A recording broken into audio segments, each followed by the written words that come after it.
अब पिछली वीडियो में हमने देखा कि नक्षत्रा और रवि की शादी अब तय हो चुकी थी।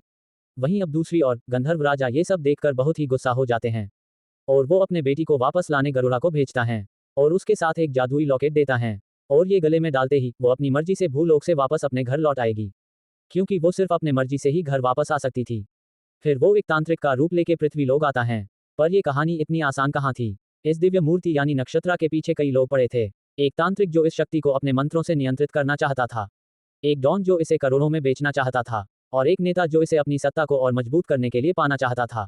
अब शादी का दिन आता है, जहां वो तांत्रिक और सरकारी अधिकारी और साथ ही में जिसके पास गांव की जमीन गिरवी रखी थी वो आदमी सब वहां अपने हिसाब बराबर करने आ जाते हैं और अब वो बहुत ही गुस्से में होते हैं। लेकिन इस लड़ाई के बीच तांत्रिक के हाथ जो लॉकेट था वो गिर जाता है और ऐसे करते करते वो लॉकेट एक के बाद एक ले गले में गिरता जाता है और वो सब लड़के की वजह प्यार से बात करने लगते हैं और ये सब उस लॉकेट की वजह से हो रहा था। अब आखिरी सामना होता है गरुड़ा और रवि के बीच, यानी कि गंधर्व की कठोरता और बेटी के प्रेम के बीच जंग छेड़ जाती है।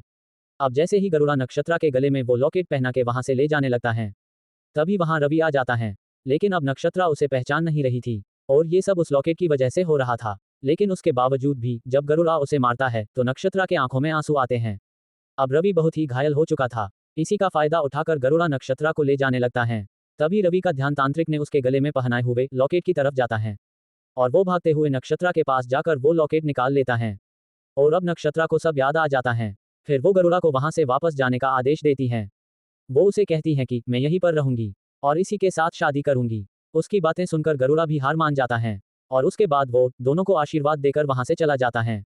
उसके बाद दोनों की शादी हो जाती है।